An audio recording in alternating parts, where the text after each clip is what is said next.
Baik mama yang terkasih, tadi mama sudah masuk ke dalam kelompok dalam usaha untuk memahami lansia.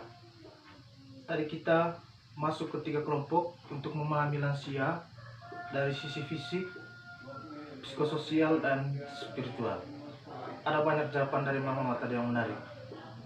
Ada yang mengatakan bahwa lansia dari segi fisik ada perubahan, misalnya kulit kering, keriput, lalu sering ngompol, lalu mereka akan kelihatan lemah.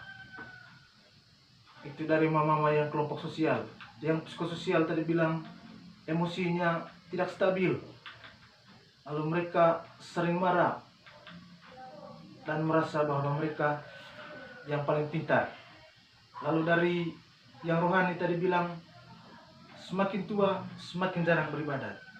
Baik mama, saya akan coba membantu mama memahami lansia dari sisi fisik, sisi emosi, dan sisi keagamaan dengan 3 flip card yang saya sudah tempel ini. Tadi mama sudah bicara banyak tentang hasil diskusi. Saya akan jelaskan satu persatu mengenai perubahan lansia dari segi fisik, dari segi emosi, dan dari segi religius. Baik mama yang terkasih, semua yang mama bicarakan tadi saya akan coba rangkum dan jelaskan dalam flip card ini. Kita akan dibantu oleh flip card yang ada di belakang saya ini. Saya akan baca dari segi fisik. Perubahan yang terjadi pada lansia adalah perubahan suhu tubuh yang menyebabkan kulit kering atau keriput. Tadi kita sebut tadi kulit kering, keriput. Itu karena ada perubahan suhu tubuh lansia. Semakin dia tua, maka suhu tubuhnya akan berubah. Kalau bahasa kita sering sebut, lansia itu sudah darah semakin kurang. Yang berikut, gangguan gerakan. Kenapa gangguan gerakan? Karena lansia sudah tidak memiliki banyak cairan minyak di dalam tulang, sehingga mereka semakin kaku, sehingga kelihatannya gerakannya agak terganggu. Yang ketiga, gangguan panca indera. Kita langsung tahu lansia semakin tua, pendengaran semakin terganggu, mata semakin rusak, lalu rasa juga semakin kurang. Lalu gangguan saluran kencing. Kenapa lansia sering ngompol? Ya, ini jawabannya, karena sudah gangguan dalam saluran kencing. Lalu yang berikut, mulai goyah. Jalan sudah tidak tegak lagi. Lalu kaki sudah mulai bergetar kalau berjalan atau berat. Itu karena orang tua sudah memiliki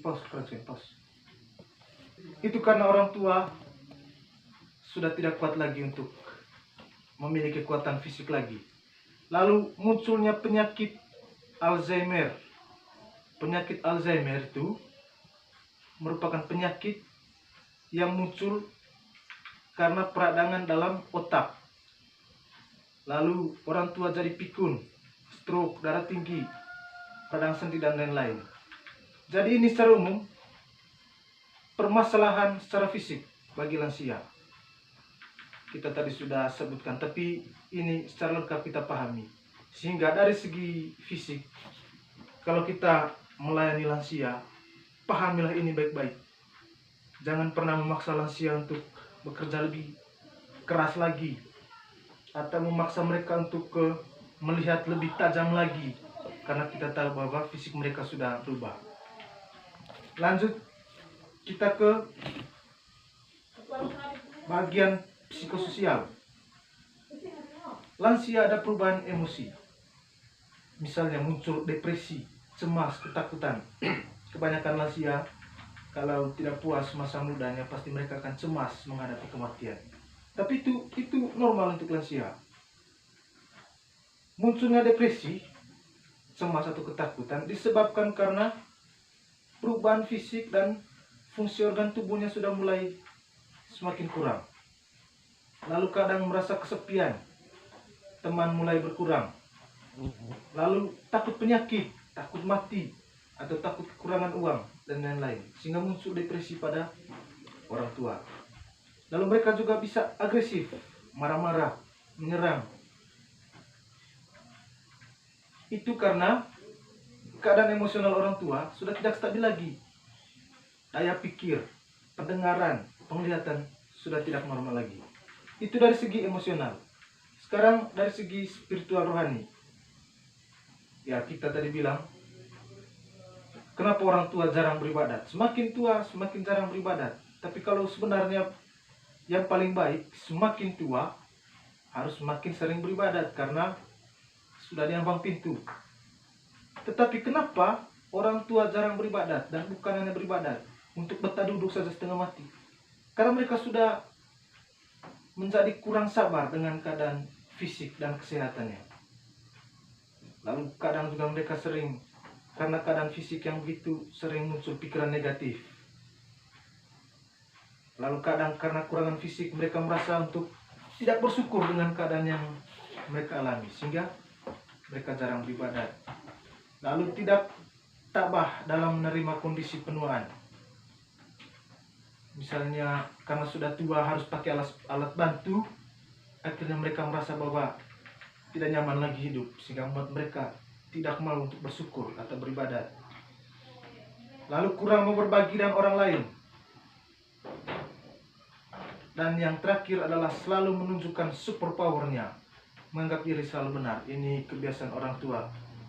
Karena merasa mereka memiliki banyak pengalaman, akhirnya mereka menganggap bahwa hanya mereka yang paling benar, menunjukkan super powernya, dan merasa bahwa hanya mereka yang paling baik. Apa yang kita lakukan itu tidak baik.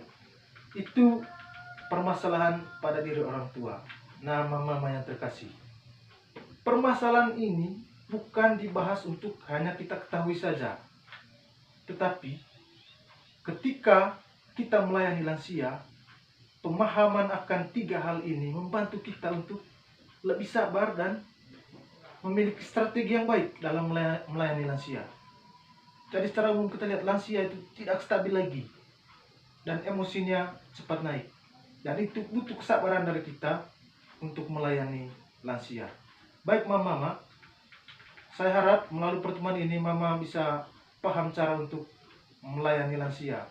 Dengan memahami lansia, kita akan bisa memiliki cara untuk melayani lansia.